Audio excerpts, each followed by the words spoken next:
My name is and I'm a former Big Five consultant.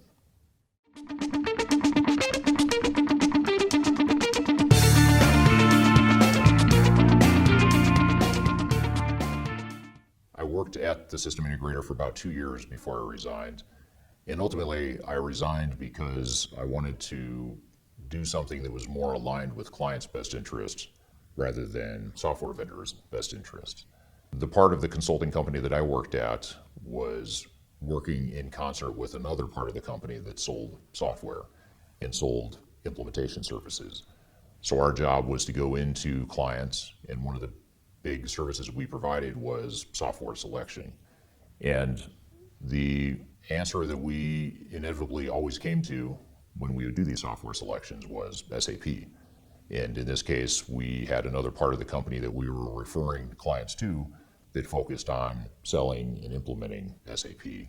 So it was a foregone conclusion that for clients that we did selections for, that it would be SAP as the answer. That bias continued into implementations as well. So while we were implementing SAP and part of the implementation project, we would also try to force SAP into every part of the organization where it could possibly fit, even if it wasn't a good fit for the client's needs. That was another problem I had because our number one priority was to expand the footprint of SAP, not necessarily do what was in the best interest of the client. And one of the other challenges I noticed as part of these implementation teams is we had an army of consultants. We had a very large implementation team on each of the projects I was involved with. And there were times where I didn't have enough on my plate to fill even half of my time, let alone the 50 or 60 hours that I was expected to bill clients. And it wasn't just me. We were constantly bringing on new team members, adding additional team members because we needed additional resources, allegedly. And that really created a situation where I felt as though the client was overpaying for the services that we were providing. And then finally, I often felt as though the fox was guarding the hen house. So we were trained and coached on how to spin certain types of risks or problems as they arose. We were trained very well on how to communicate that in a way that didn't make us look bad, and in many ways unintentionally hid the risks from the clients to where they didn't fully understand or have transparency to what some of those challenges were.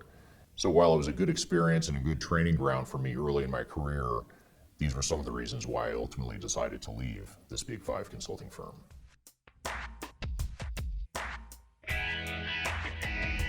So there are a number of lessons learned from former Big Five ERP consultants, and one of those is to not force a square peg into a round hole. A lot of times what you find with system integrators, as we saw in the case study at the beginning of this video, system integrators will try to fit their technology and their known preferred solution into your business and your entire business.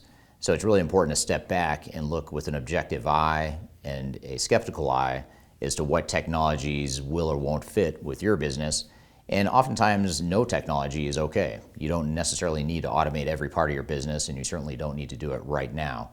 So making sure that you have a clear vision and strategy to make sure you're not forcing that square peg into a round hole is something that will serve you very well if you're working with one of the larger system integrators.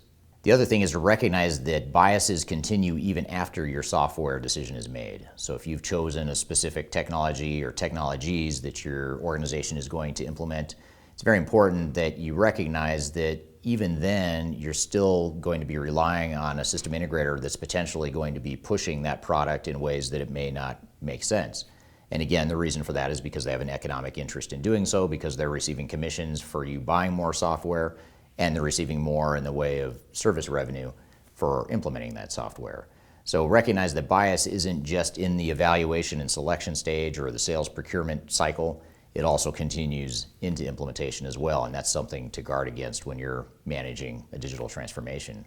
One of the biggest lessons and takeaways from this case study, as well as countless others that we've seen with our clients, is that system integrators, especially the very large ones, have a way of bringing in an army of consultants that aren't necessarily validated or justified. So you want to make sure that you have transparency into what exactly it is you're paying for, why you have all those resources there, and really challenge the assumptions and challenge the staffing and challenge why you even need the system integrator doing some of that work. Potentially you could have your own internal resources doing more of the work or taking more ownership, or perhaps you can build that competency in-house versus relying too much or becoming too dependent on the system integrator.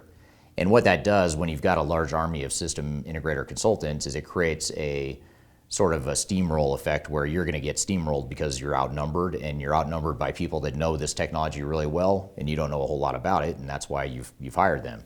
So you want to really level that playing field and take more ownership and control when you're working with any of the system integrators, especially the larger ones.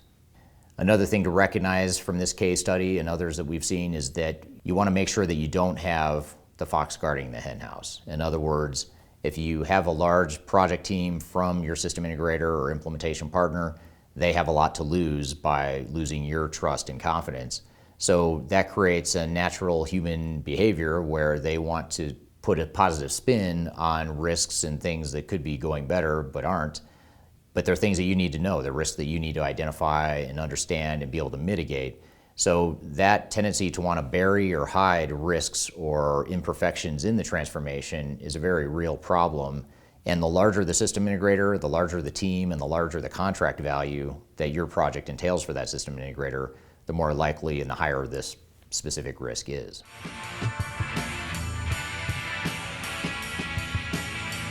So if you're working with a system integrator in your digital transformation, it's important to recognize some of these imperfections and mitigate and hedge against these risks, and really go in with eyes wide open to understand what you're getting yourself into and putting together a plan to help mitigate those risks.